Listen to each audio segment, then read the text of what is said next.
exponiendo el Salmo número 2. Vamos a exponer el Salmo número 2 en esta casi tarde ya.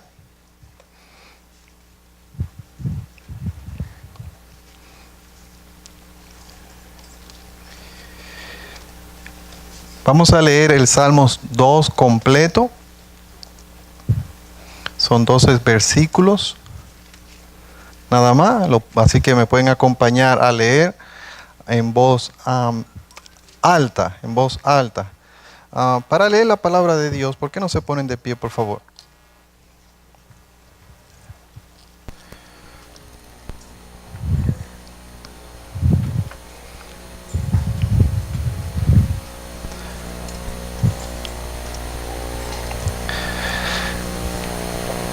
¿Lo tienen todos?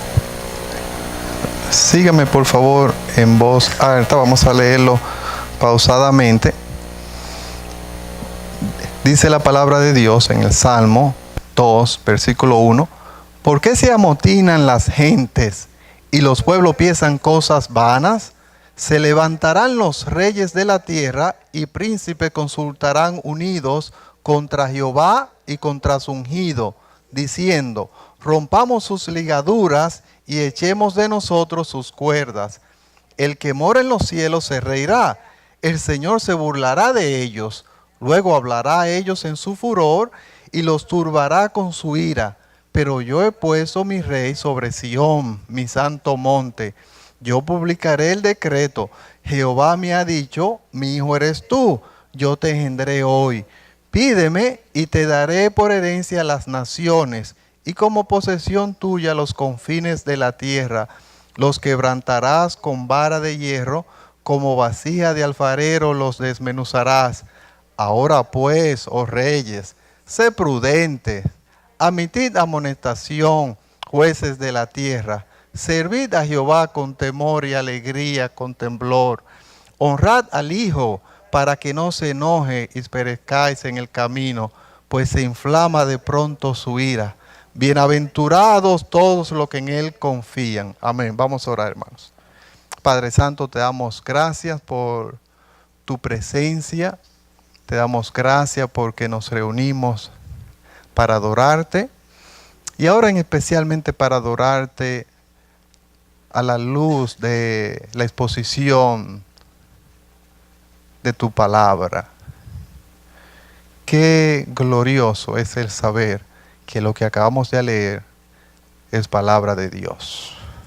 Palabra de Dios, Padre. Y te suplicamos ahora derrame en una forma especial tu espíritu, para que tu palabra penetre hasta lo más profundo de todo nuestro ser, de cada uno de nosotros, creyentes o no.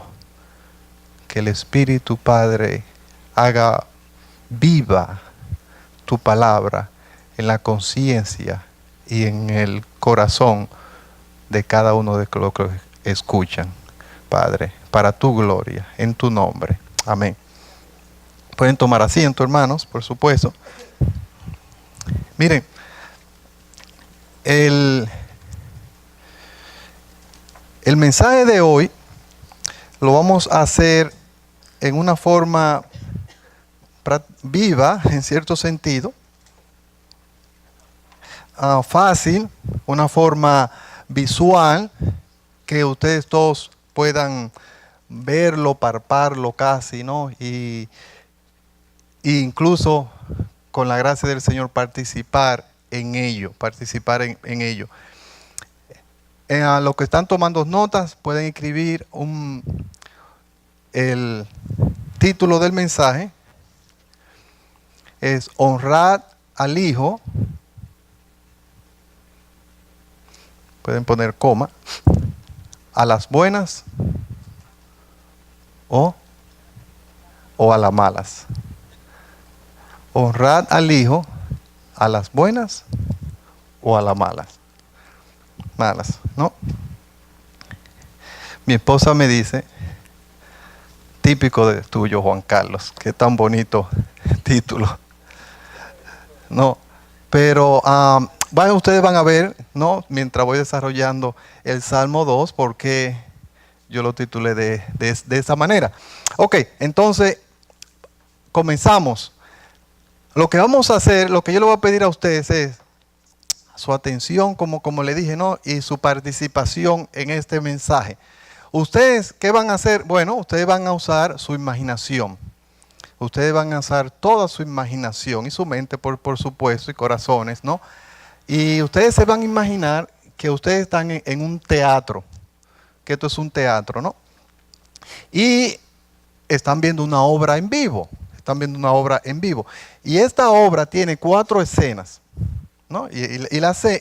Cada escena, en realidad van a ser cada punto del salmo o del sermón, de la prédica, de la división de ella. Y lo que vamos a ver, ¿no? Que el telón se va a abrir y le va a mostrar a ustedes. Ustedes lo están viendo, por eso ustedes tienen que usar su imaginación, porque eso es lo que yo voy a decir es lo que ustedes se están imaginando que está pasando en esta obra, que está pasando aquí arriba. ¿Ok? ¿Estamos? Amén. Ok. Yo espero que estén así todos despiertos, porque pienso hacer preguntas. No se preocupen, no voy a hacer preguntas. Pero quiero que todos se entren en esta obra, ¿no? La primera obra, o la primera escena de esta obra, tiene como título El motín. El motín. Y me explico, algunos dirán, ¿qué es un motín? Bueno, miren el versículo 1. El versículo 1 nos dice, ¿por qué se amotinan las gentes y los pueblos piensan cosas vanas?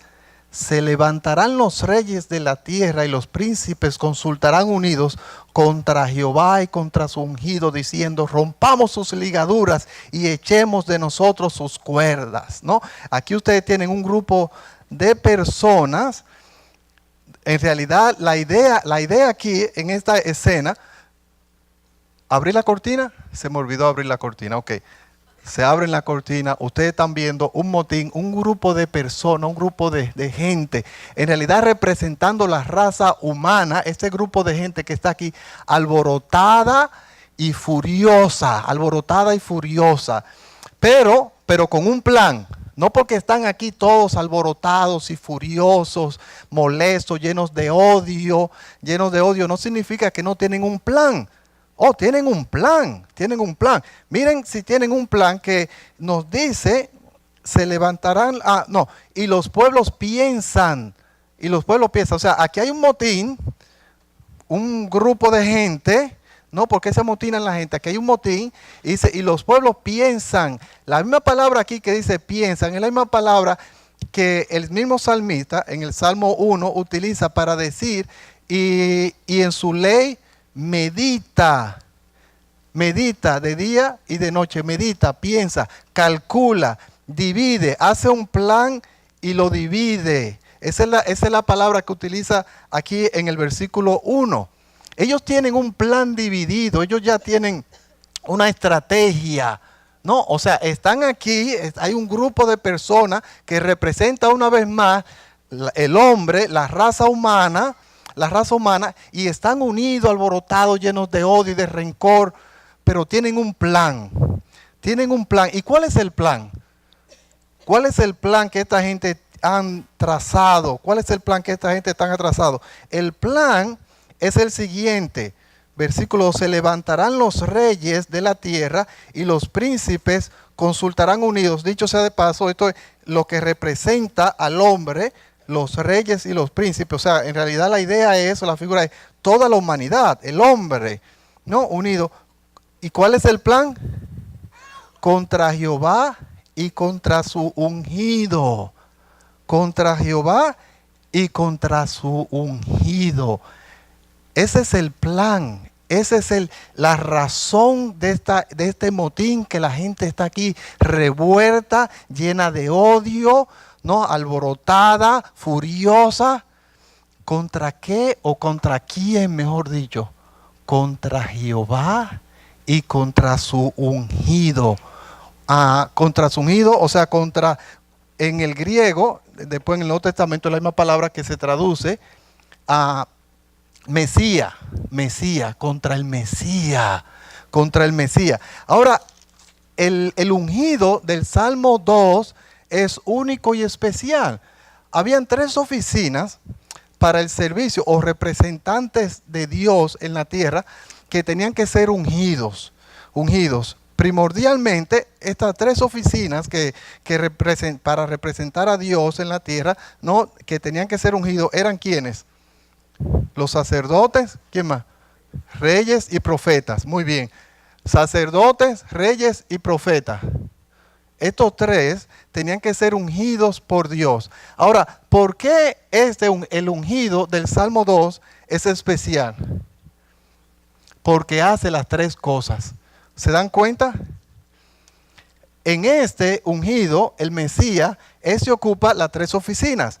Él es el sumo sacerdote o el sacerdote de sacerdote. Él es el rey de reyes y él es el profeta de los profetas. Él no tenía necesidad de decir, como dijo fulanito, no, él no tenía necesidad de decir, bueno, Dios me ha dicho que le diga a usted. Él podía decir, o él decía una y otra vez, mas yo os digo,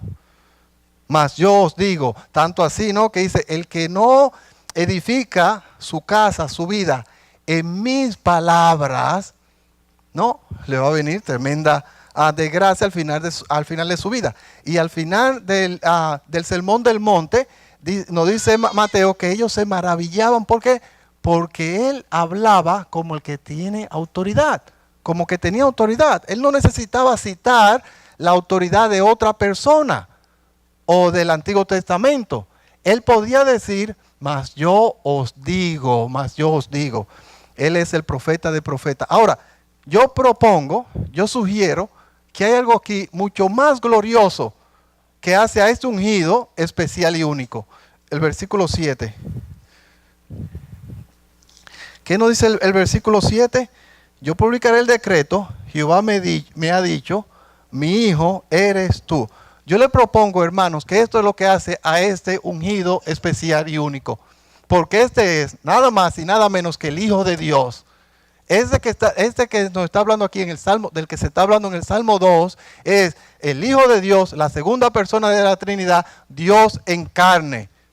Este no es simplemente un profeta o un rey o un sacerdote o uno que ocupa las 3 oficinas al mismo tiempo. Este es nada más y nada menos que Dios. Y por eso, hermanos, en forma especial, Él es único. ¿No? Miren, permítanme leer con ustedes el versículo 2, una vez más. Dice, del 1, ¿por qué se amontonan las gentes y los pueblos piensan cosas vanas? Se levantarán los reyes de la tierra y los príncipes consultarán unidos, y ustedes saben, contra Jehová y contra su ungido, diciendo, no, rompamos sus ligaduras y su cuerda. Vamos a deshacernos de él de una vez por todas. Miren, eso literalmente tomó lugar, y ustedes todos saben. ¿Dónde tomó lugar? ¿Cuándo tomó lugar? Más o menos 2000 años atrás, con Cristo Jesús, ¿no? La ciudad o la sociedad en la cual Jesús vivía estaba totalmente dividida, profundamente dividida. Pero dice aquí que ellos se unieron. Si ustedes se ponen a pensar, los líderes religiosos divididos totalmente. Los saduceos no querían saber nada de los fariseos. Personas del gobierno, Herodes y Pilatos, enemigos.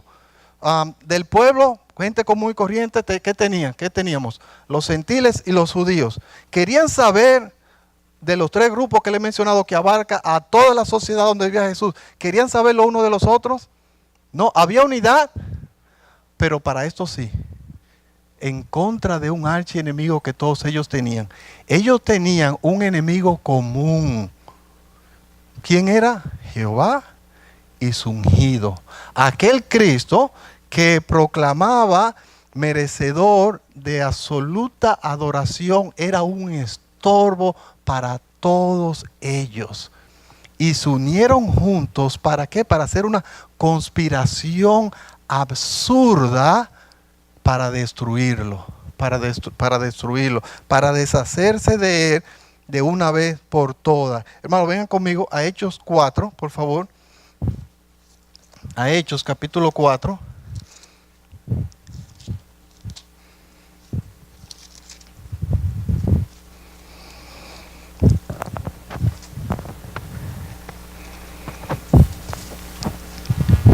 Vamos a leer de los versículos 23 al 28.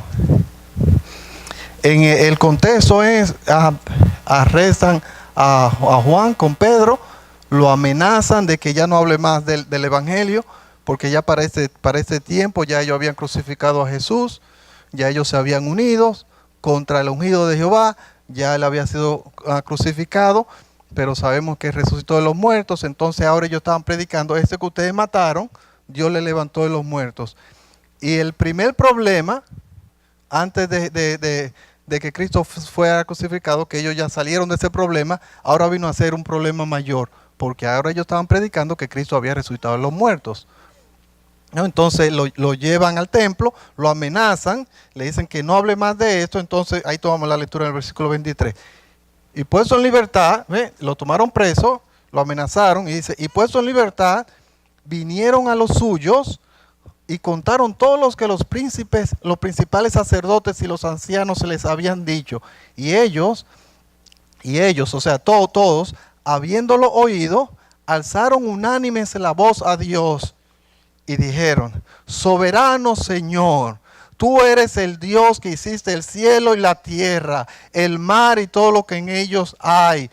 Y por la boca de David tu siervo dijiste, miren lo que dice, dijiste: ¿por qué se amotinan las gentes y los pueblos piensan cosas vanas? ¿Dónde usted leyó eso? En el Salmo 2. En el Salmo 2, no. Versículo 26. Se reunieron los reyes de la tierra y los príncipes se juntaron en uno contra el Señor y contra su ungido. Contra el Señor y contra su ungido. Contra Jehová, como dice el Salmo 2, y contra su ungido. Y lo traduce en el griego contra Cristo, ¿no? Porque verdaderamente se unieron en esta ciudad contra tu santo Hijo Jesús, a quien ungiste Herodes y Poncio Pilato, enemigos, pero se unieron con los gentiles y con los judíos, el pueblo de Israel, también enemigos, ¿no? Que no querían saber el uno con los otros. Se reunieron juntos para hacer cuanto tu mano y tu consejo habían antes determinado que sucediera. ¡Wow! ¡Qué ironía! ¡Qué ironía! Si yo le pregunto a ustedes todos deben de saber la respuesta, porque ya esto se lo he preguntado en varias ocasiones. ¿Quién fue responsable? ¿Quién fue responsable por la muerte de Cristo? ¿Qué ustedes dicen? ¿Nosotros? ¿Ah? Dios, ok, hermano, sí. Dios el Padre, para hacer cuanto su consejo habían determinado. El responsable de la muerte de Cristo no es nada más ni nada menos que su mismo Padre. Ahora, si yo le pregunto a ustedes quién es el culpable o por quién murió Cristo, ustedes pueden decir: por nosotros. Y si yo le digo: ¿quién entonces somos los culpables de la muerte de Cristo? Bueno, ciertamente podemos decir en forma general nosotros, porque Él murió para cargar nuestros pecados. Pero históricamente hablando, en este punto determinado de la historia, ¿quiénes fueron culpables de la muerte de Cristo? Ellos, los que se reunieron aquí y los que gritaron todos: crucifícale, crucifícale, crucifícale. Pero aquel que estaba detrás de todo esto era nada más ni nada menos que el mismo Padre, que Dios el Padre. Qué ironía. No, miren, y la pregunta es, regresen conmigo a Salmos 2. Miren cómo empieza el Salmo. El Salmo empieza con una pregunta, ¿sí o no? Claro que sí. ¿Por qué se amotinan las gentes? ¿Por qué? ¿Por qué? Miren, no es una proclamación o una pregunta de ignorancia, como diciendo, ¿por qué se han amotinado esta gente? ¿No? ¿Por qué están haciendo eso? Como que ignoran, no saben. ¿Por qué? No, no, no. Es una declaración de indignación. Es como decir, ¿pero por qué tú hiciste eso? Uy, que yo pensaba que iba a asustar a la nena, no se asustó para nada. Miren, ¿entienden? ¿Por qué? El punto es, ¿por qué ellos hacen semejante estupidez? ¿Por qué ellos hacen semejante vanidad? Porque dice cosas vanas. ¿Por qué ellos hacen tal idiotez de reunirse el hombre, la criatura? Las escrituras, entre otras cosas, lo llaman gusano, cuya condición es polvo, y por eso el polvo todos regresan, se reúnen, ¿no? Hacen un plan para destruir al Creador, a Dios omnipotente y a su Hijo. ¡Qué absurdo! Y él pregunta, ¿pero por qué? ¿Por qué hacen tal semejante estupidez, vanidad, tontería? Ahora, si lo queremos preguntar también por qué ellos hicieron esto, también el Salmo nos da la respuesta. Miren el versículo 3, ¿por qué? Y hermano, yo quiero sugerir que ahí está el problema del hombre. Miren el versículo 3, ¿por qué ellos lo hacen? Dice, rompamos sus ligaduras y echemos de nosotros su cuerda. Yo creo que ahí está el problema del hombre. No soportan la idea de someterse a Dios. Hermanos, el hombre no soporta la idea de que hay un Dios que es soberano al cual deben doblegar su voluntad. El hombre no soporta esa idea. El hombre desde niño, mire, tenemos aquí un ejemplo, un bello ejemplo.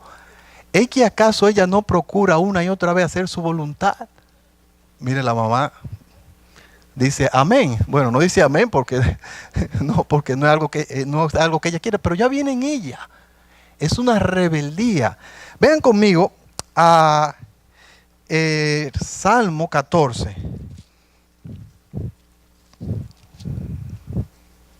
Salmo 14.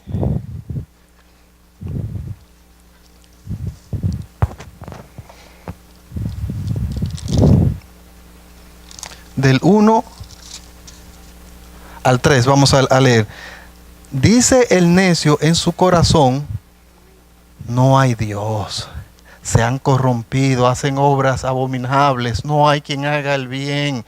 Jehová miró desde los cielos sobre los hijos de los hombres para ver si había uno o algún entendido que buscara a Dios. Dos cositas, que buscara a Dios, y yo creo que ustedes todos se lo saben, pero por si acaso, nadie busca a Dios. Las escrituras dicen que nadie busca a Dios. Entonces, cuando ustedes ven a alguien que está buscando a Dios, ¿cómo ustedes pueden entender esto? Muy fácil. Es porque Dios está poniendo en su corazón que esa persona le busque. Porque nadie, de su propia voluntad, de su propia iniciativa, busca a Dios. Una y otra vez la Biblia no lo dice. Así que cuando ustedes ven a alguien que está buscando a Dios, no digan, uy, fulanito está buscando a Dios. A pesar de que sí es cierto, pero la realidad detrás de eso, detrás del velo, ¿no? Es que Dios en realidad es el que lo está buscando a él. Pero a lo que yo le quiero llamar la atención aquí, al versículo 1, donde dice el necio en su corazón, en su trono, no hay Dios. El versículo o la palabra, el texto no dice, Dios no existe. No dice el necio en su corazón, Dios no existe. Ese no es el punto. Dicho sea de paso, las escrituras no tratan de probar la existencia de Dios.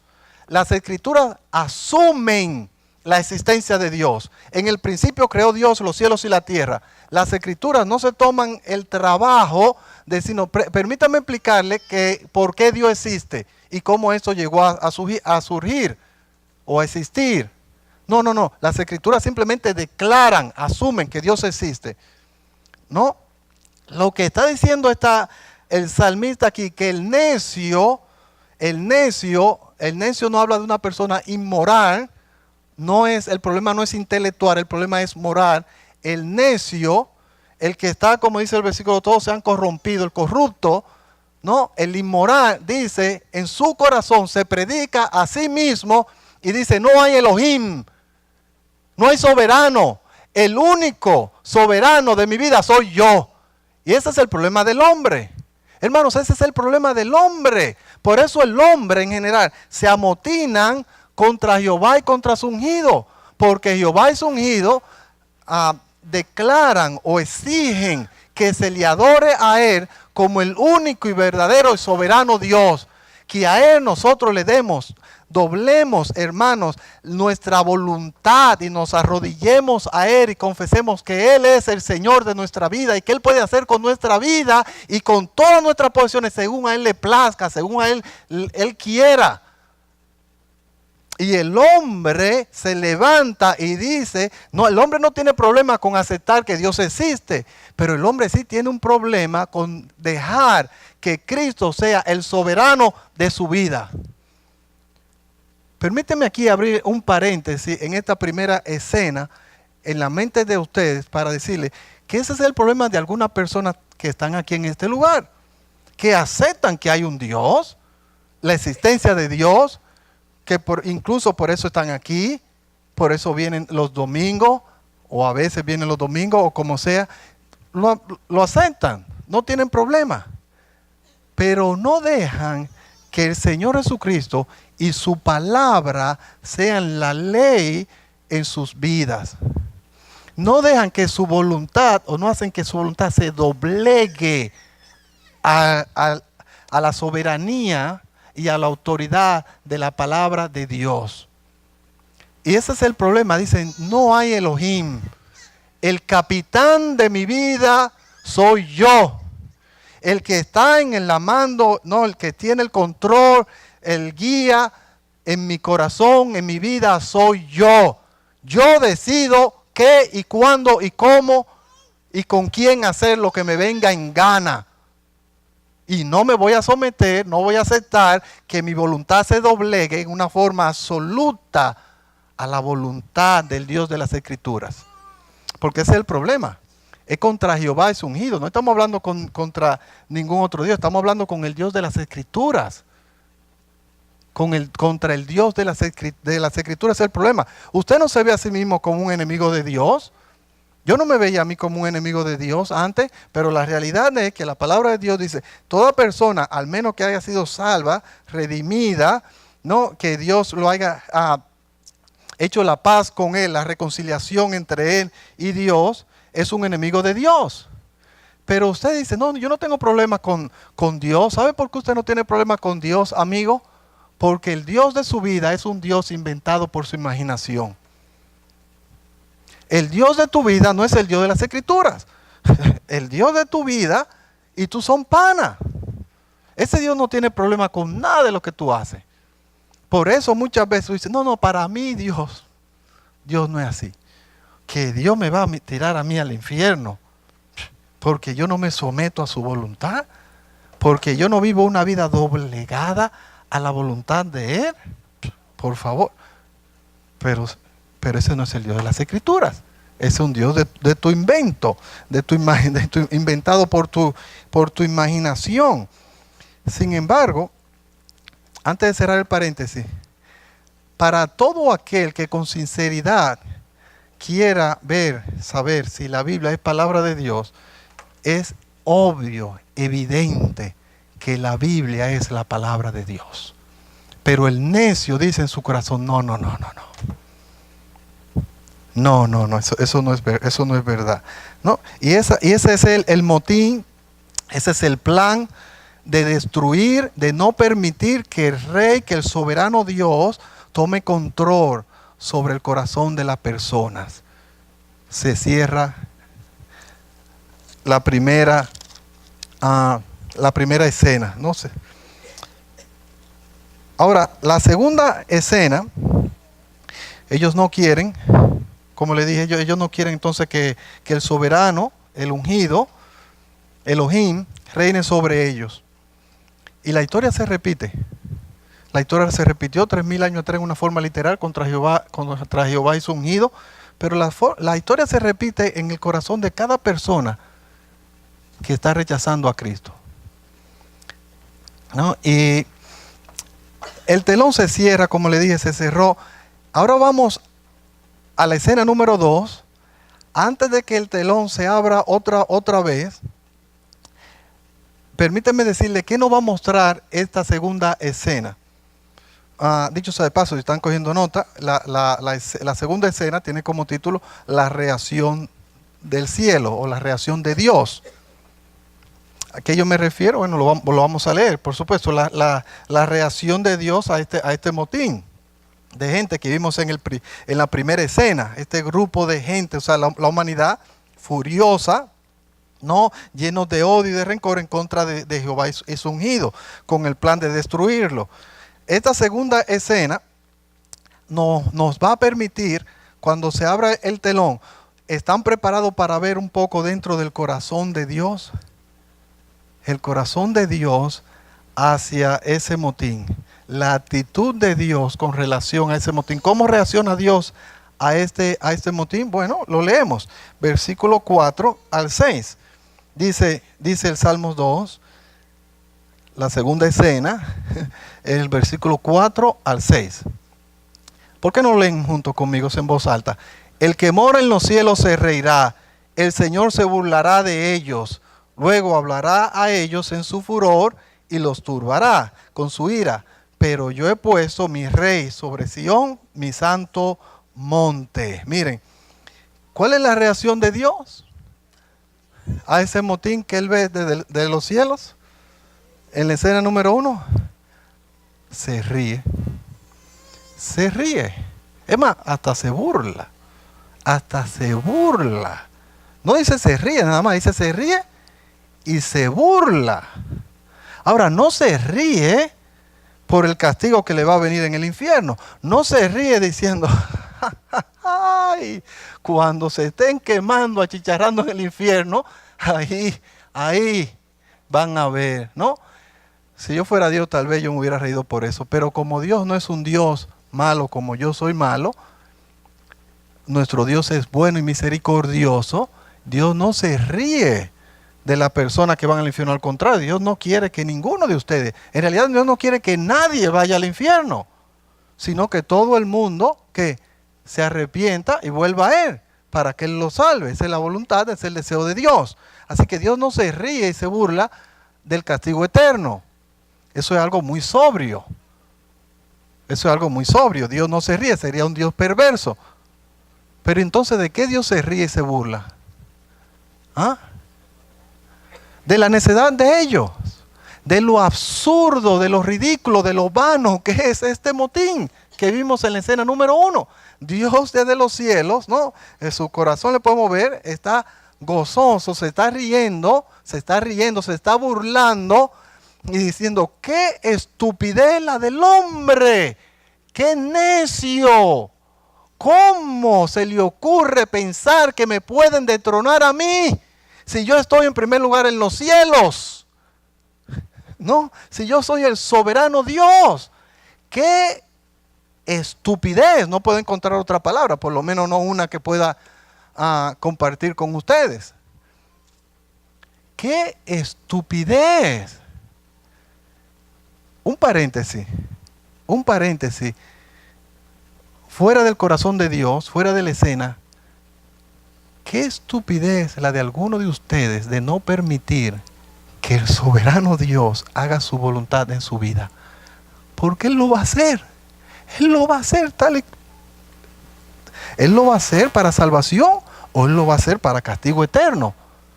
Pero déjenme compartirle algo en este pequeño paréntesis que yo hace años compartí. Usted le va a traer gloria a Dios. Usted le va a traer gloria a Dios. O en el cielo como un trofeo de la misericordia, de la gracia y la misericordia de Dios. O en el infierno como un trofeo de la justicia y santidad de Dios. pero usted le va a traer gloria a Dios. El problema es, o la pregunta es, ¿dónde? Pero Dios va a hacer su voluntad y Dios va a hacer con usted un objeto de su gloria. Por así decir, depende de usted.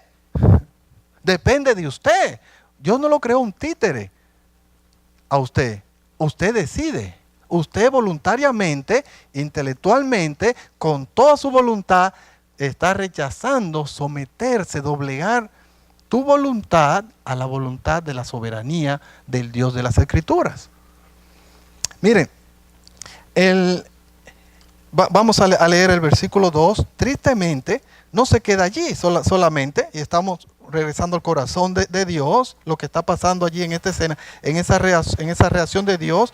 El que mora en los cielos se reirá, el Señor se burlará de ellos. Dicho sea de paso, no, es como el Chapulín Colorado que dice algo así como no pan del cúnico, ¿no? Que él no se pone nervioso. ¿Qué están haciendo esta gente? Caramba, maybe me van a destronar. Mira, ahora sí, se reunieron todos. No. Ni le sorprendió, ni nada. Él no se pone nervioso, él está tranquilo. Qué tontería, ¿no? Pero no se queda allí la cosa. Dice, luego hablará a ellos en su furor y los turbará con su ira. Con su ira. Lamentablemente, él no se queda allí solamente mirándolo y riéndose del plan absurdo que ellos tienen. ¿Qué viene de ellos quedarse allí? ¿Ah? La ira de Dios. La ira de Dios sobre ellos, ¿no? Vendrá la ira de Dios sobre ellos. Lo turbará con su ira. Van a ser, ¿no?, unos, en realidad, objeto de la ira justa y santa de Dios. Y el versículo 6, él le dice algo a ellos prácticamente. Dice, pero es que ustedes no se dan cuenta que yo he puesto mi rey sobre Sión, mi santo monte. Lo están viendo en el versículo 6. Pero yo he puesto mi rey, mi ungido, en mi trono. Ya yo lo he declarado, ya yo lo he hecho. ¿Qué es lo que ustedes están planeando? Yo me río del plan de ustedes. Me burlo. No se queden ahí, arrepiéntense, porque si no van a recibir mi ira. ¿Cómo van a destruir a la segunda persona de la Trinidad si ya yo le he colocado a él en su trono? Su voluntad se va a hacer, por supuesto, ¿no? Así que, miren, en Hechos capítulo 17, no tienen que ir allá, la evidencia de que va a venir, de que Jesús, por supuesto, de que Jesús está sentado en el trono como el Dios omnipotente y juez, y que va a venir un juicio, no dice Hechos 17, versículo 30, ¿no? Cuando dice que Dios ha pasado por alto el tiempo de ignorancia, más, ahora manda a toda persona en todo lugar que haga una cosa, que se arrepientan. Y dice, por cuanto ha establecido un día en el cual juzgará al hombre por aquel varón, dando fe o dando evidencia, habiéndolo resucitado de los muertos. Uno de los versículos que ustedes se deben de memorizar de memoria. Hechos 17, versículos 30 y 31. La evidencia. ¿Cómo usted sabe? ¿Cómo usted sabe? ¿Cómo usted sabe? ¿Cómo tú puedes estar tan seguro de que Dios me va a juzgar y a condenar a mí al infierno si yo no me doblezco, si yo no doblo mi voluntad y comienzo a adorar y a servir a su Hijo? Porque Él le levantó de los muertos. Porque el juez está vivo. Porque el juez está vivo. Si el juez no se hubiera levantado de los muertos, entonces búrlense y síganse burlando y yo me voy a unir a ustedes, porque qué tontería que el juez que murió, que se lo comieron los gusanos, me va a juzgar a mí. Pero Él resucitó de los muertos. Él no vio corrupción. Él está en el trono. Él es el juez, ¿no? Entonces, por lo tanto, lo más sensato es témele y arregla la cosa con el juez del universo antes de que le tenga que dar la cara a él. Bueno, miren, una cosa que yo quiero compartir con ustedes acerca de este salmo, por supuesto, de esta obra, ese es tonto plan, vano, este motín y su plan y la voluntad de Dios, es decirle algo, la ironía, incluso de parte de Dios, de usar el camino de la humillación para exaltar a su ungido. Para exaltar a su ungido. Yo le dije a ustedes, ¿cuál es el responsable de la muerte de Cristo? Dios. Dios eligió el camino de la cruz, el camino de la humillación, para llevar a Cristo a la exaltación. A la exaltación. Por eso Filipenses capítulo 2 nos dice, no, aquel que Jesús no estimó el ser igual a cosa igual, no estimó el ser igual a Dios como cosa que aferrarse, sino que se despojó a sí mismo, tomando forma de siervo y estando en condición de hombre, se humilló a sí mismo, haciéndose obediente y obediente hasta la cruz y muerte de cruz. Y entonces dice, por lo cual, hasta ahí ustedes ven el camino de la humillación. La segunda persona de la Trinidad tomó el camino de la humillación, que lo llevó a hacerse hombre, que lo llevó a sufrir en manos de personas malvadas que fueron y lo destruyeron, literalmente lo mataron en una cruz. Pero, dice, y entonces el versículo sigue diciendo, por lo cual Dios, ¿lo qué?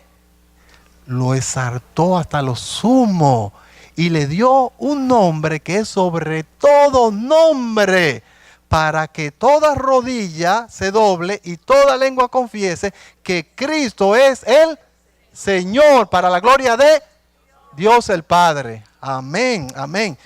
El camino de la humillación es el camino que te lleva, en lo que a Dios se refiere, a la exaltación. ¿Sabe por qué te digo esto? Porque usted dirá, pero someterme, pero esclavizarme, es el camino que Dios en su soberana sabiduría eligió. ¿Tú crees que Dios va a decidir que Él tome ese camino, el camino de la humillación para exaltarlo, y a ti y a mí no? Yo te llamo, yo te suplico, yo te ruego, humíllate ante Dios, y ese camino de la humillación ante Dios te va a llevar, ¿sabe a qué? A la exaltación. Dios te va a exaltar, Dios te va a dar vida eterna. Dios te va a dar vida eterna, porque es el camino de Dios, es el camino divino.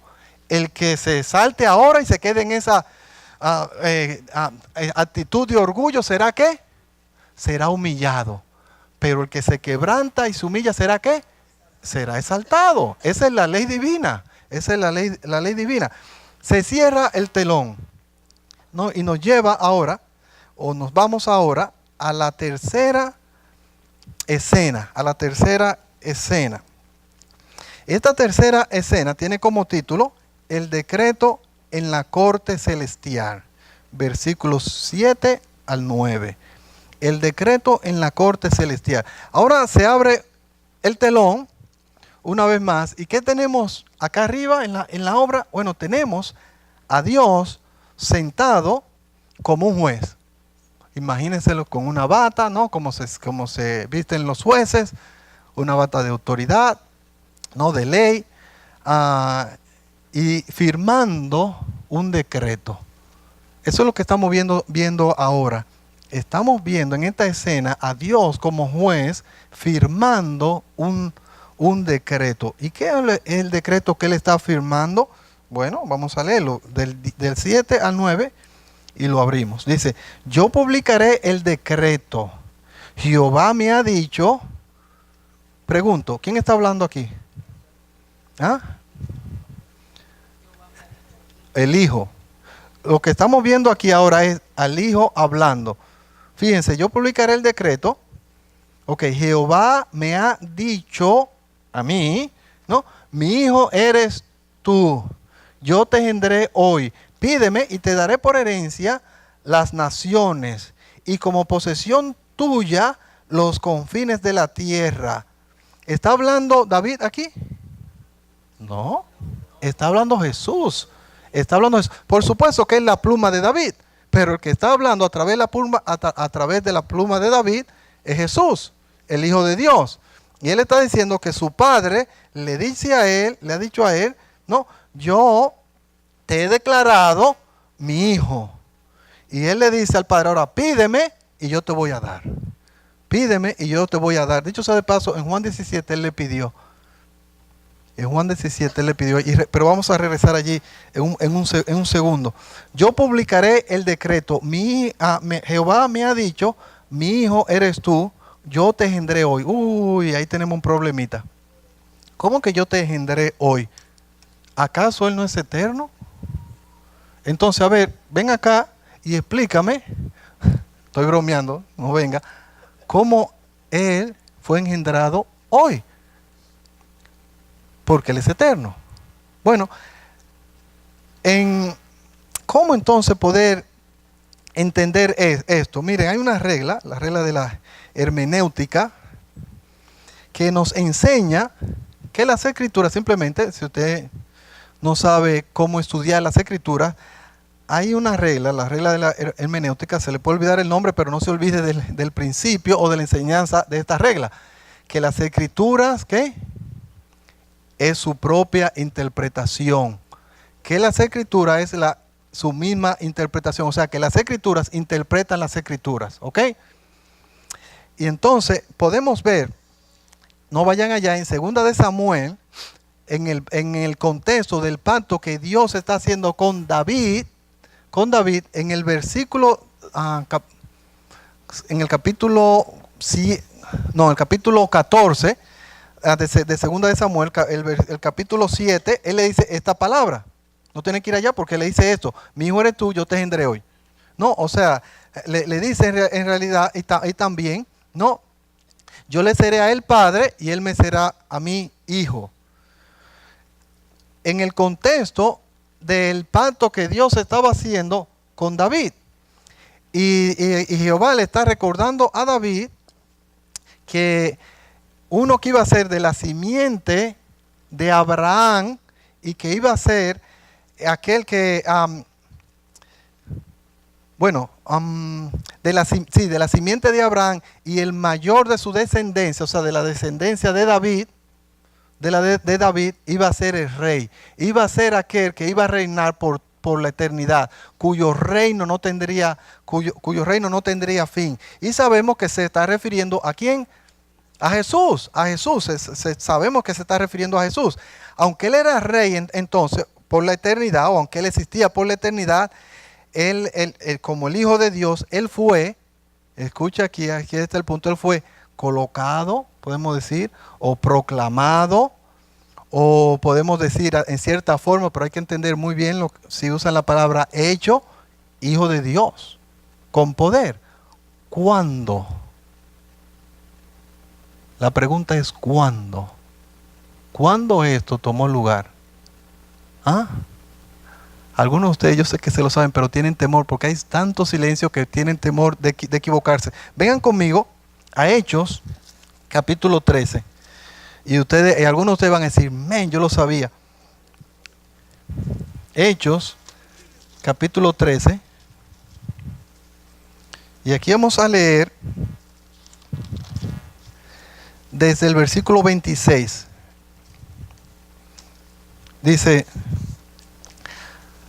varones hermanos, hijos del linaje de Abraham, y los que entre vosotros teméis a Dios, a vosotros es enviada la palabra de esta salvación, porque los habitantes de Jerusalén y sus gobernantes, no conociendo a Jesús, ni las palabras de los profetas que se leen todos los días de reposo, las cumplieron al condenarle. ¿Lo ven allí?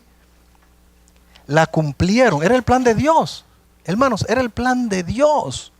Y ellos, a pesar de que leían la palabra, el Antiguo Testamento, en la cual estaba escrito que era necesario que el Cristo padeciera, que muriera y fuera resucitado, la cumplieron al crucificarle a él. ¿Qué semejante ceguera? La leían todos los días de reposo, pero había un velo en sus ojos, en su mente, en sus corazones, y no la entendían.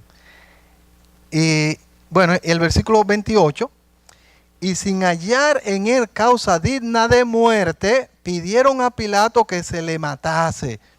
Y habiendo cumplido todas las cosas que de él estaban escritas, quitándolo del madero, lo pusieron en el sepulcro. Uy, el motín se logró hacer lo que querían. El plan del motín se le dio. ¿O no? Lo crucificaron, lo bajaron del madero o de la cruz y lo enterraron, muerto. El Mesías, el ungido, el Cristo, aquel que proclamaba ser Dios, lo matamos. Dios está muerto. No, hay un libro que se dice God is dead, se llama God is dead. Pero la historia no se queda allí. Versículo 30. Mas Dios le levantó de los muertos, y él se apareció durante muchos días a los que habían subido juntamente con él de Galilea a Jerusalén, los cuales ahora son sus testigos ante el pueblo. Y dicho sea de paso, aquí está Pablo hablando, y Pablo era un enemigo mortal de la iglesia y de Cristo, pero para este entonces ya se había arrepentido, ya Cristo le había salido en el camino. Él salió a perseguir a Cristo y Cristo a los cristianos, y Cristo salió a perseguir a Pablo y lo tumbó y le dio la salvación, ¿no? Versículo 32, y nosotros también os anunciamos el evangelio de aquella promesa hecha a nuestros padres, la cual Dios ha cumplido a los hijos de ellos y a nosotros, como resucitando a Jesús. Lo cumplió resucitando a Jesús. ¿Cuándo se cumplió esto? Con la resurrección. Con la resurrección, cuando lo resucitó de los muertos. Y miren lo que dice, como está escrito también, ¿dónde? En el Salmo 2. Como también está escrito en el Salmo 2, mi hijo eres tú, yo te engendré hoy. Cuando esto tomó lugar, literalmente, cuando él lo coronó como el Hijo de Dios con poder, en la resurrección, resucitándolo de los muertos. Por eso Romanos capítulo 1, vengan conmigo por favor, Romanos capítulo 1 lo dice de otra manera. Romanos capítulo 1 lo dice así. Dice Pablo, ¿no? Siervo de Jesucristo, llamado a ser apóstol, apartado para el evangelio de Dios, el cual había preparado antes por sus profetas en la santa, prometido antes por sus profetas en las santas escrituras, acerca de su Hijo, nuestro Señor Jesucristo, que era del linaje de David, según la carne, que fue declarado Hijo de Dios, con poder, según el Espíritu de Santidad. ¿Cuándo? Con la resurrección del Señor Jesucristo de los muertos. Al Dios resucitar a Cristo de los muertos, lo está proclamando, lo está declarando Hijo de Dios con poder. Su Hijo con poder. En palabras de Pedro, en el primer sermón que él da, dice esta palabra: sepa pues ciertísimamente toda la casa de Israel que a este Jesús, a quien vosotros crucificasteis, Dios le ha hecho Señor y Cristo. Ya Dios lo hizo. Ya Dios lo ha hecho. ¿Se recuerdan cuando leímos en el capítulo 6? No. Yo he puesto a mi Hijo sobre Sión, mi santo monte. Ya yo lo senté en el trono. Literalmente esto tomó lugar en la historia, en la mente de Dios en la eternidad pasada, pero en la historia cuando le resucitó de los muertos y lo sentó a su mano derecha y le dio a él toda potestad, toda autoridad, todo poder y dominio, para que reine como el único y soberano Dios. ¿Y saben qué? No le pidió a ustedes ni a mí consejo alguno. Dios lo hizo y punto. Dios lo hizo. Cristo ya reina. Y no importa, permíteme serle bien franco, importa un comino que usted lo crea o no. La realidad es que Cristo es el Señor. Y que un día tu rodilla van a doblar y tu lengua va a confesar que Cristo es el Señor. La cosa es, hazlo ahora la buena para tu salvación, o lo vas a hacer en contra de tu voluntad, pero para tu perdición. Pero para tu perdición, ¿no?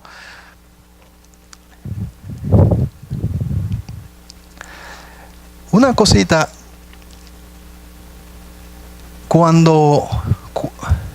regresando al Salmo, regresamos al Salmo y vamos ya a terminar con esta última escena.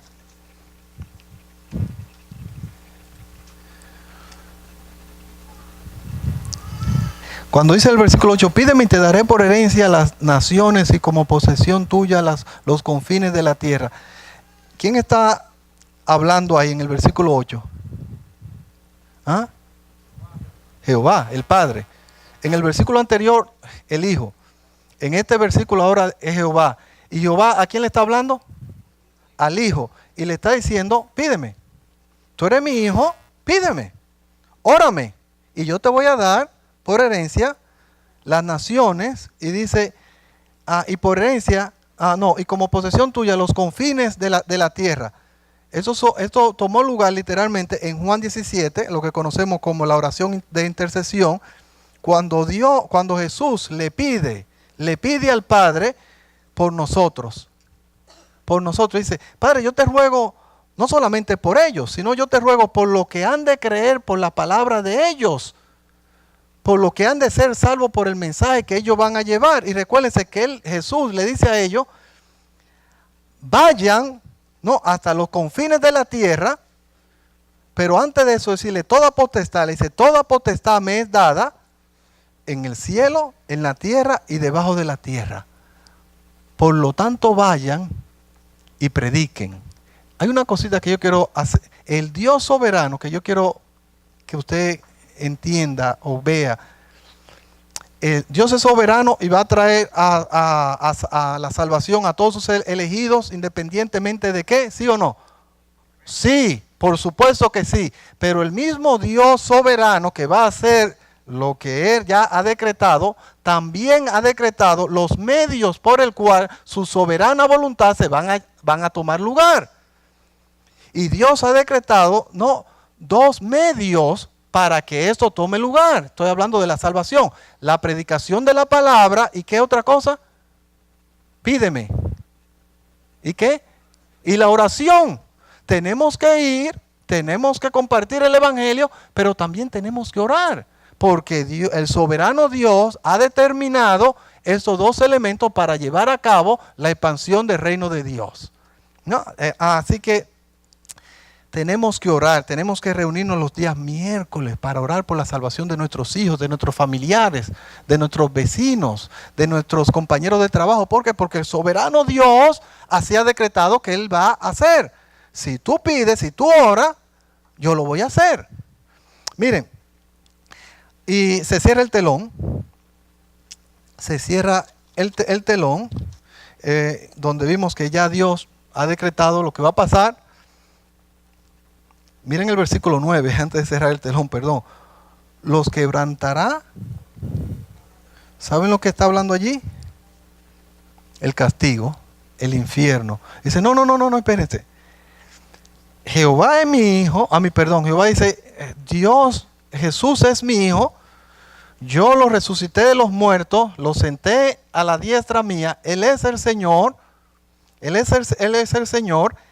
Ahora bien, de tú quedarte en esa posición y no admitir y no doblar tu rodilla al rey que ya yo senté en el trono, te voy a quebrantar. Te voy a destruir como una vasija.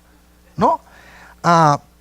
Y ahí termina ese decreto que Dios hace. Dios ha decretado, hermano, el decreto que Dios firmó aquí parte dos cosas para irnos a la cuarta escena.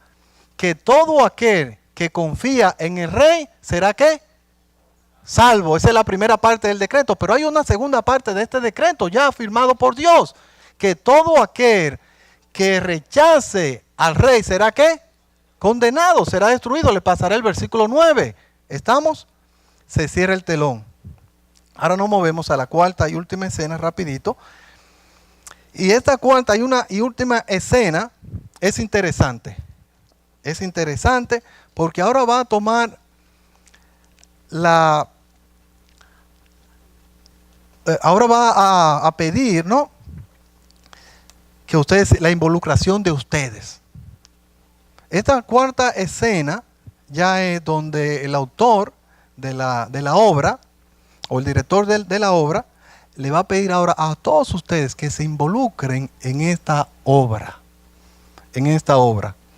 ¿Y qué está pasando en esta obra? Bueno, esta obra, cuarto, se está tomando nota, es una advertencia. Es una advertencia. Y es esta, vamos a leerla, versículo 10, del 10 al 12. Ahora pues, oh reyes, sed prudentes, admitid amonestación, jueces de la tierra, servid a Jehová con temor y alegraos con temblor. Alegría y temblor. Honrad al Hijo para que no se enoje y perezcáis en el camino, pues se inflama de pronto su ira. Miren, la idea aquí de honrar al rey, cuando una persona, un siervo de una nación iba y visitaba a un rey, ¿saben lo que tenía que hacer para honrarle? Ustedes iban a decir, le lleva regalo. No, pero ustedes me quieren traer regalo a mí, yo lo acepto en el nombre de Jesús. No hay problema con ello, pero es otra cosa. Le tenían que besar la mano. Por eso algunas traducciones le dicen, besad la mano del rey. ¿Saben lo que implicaba el besarle la mano al rey? El entender que es un siervo del rey. Y que él y todo lo suyo, incluyendo la familia y sus posesiones, estaban al servicio de la majestad del rey. Y ese es el llamado, esa es la advertencia o llamado que Dios hace ahora a todos nosotros. El soberano Dios te trajo aquí para que tú escuches esta advertencia en el contexto del Salmo 2. La realidad es que Cristo resucitó de los muertos. La realidad es que tú le vas a tener que besar la mano a la buena o a la mala. Por tanto, no nos parece ahora a nosotros que estamos envueltos en esta obra que es prudente, que es sabio honrar al Hijo y besarle su mano. ¿O vas a quedarte en la escena número 1 con esta actitud estúpida, vana, inútil y autodestructiva, dicho sea de paso, de seguir rechazando que el Dios de las Escrituras sea soberano sobre tu vida? ¿Vas a seguir haciendo eso? El decreto que Dios ha firmado garantiza que tú vas a ser castigado por toda una eternidad.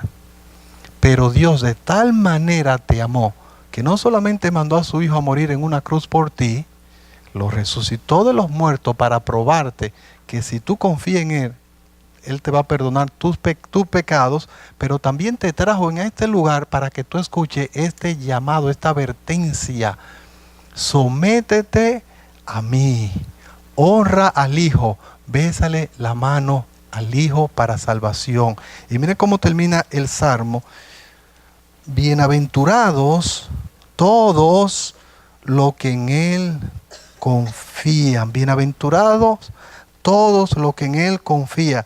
Felicidad y seguridad verdadera obtendrán solamente los que le besan la mano a Cristo y doblegan toda su voluntad a la voluntad soberana del Rey. Miren, felicidad, verdadera felicidad. ¿Por qué? Muchos aquí de entre nosotros podemos testificar que en el momento que nos doblegamos al señorío de Cristo, porque una vez más tengo que repetir esto, no es decir, yo quiero ir al cielo. Yo estaba en la cárcel ayer, por cierto, vi el nombre tuyo, María, yo firmé debajo de tu nombre. Tú habías entrado unos minutos antes que yo.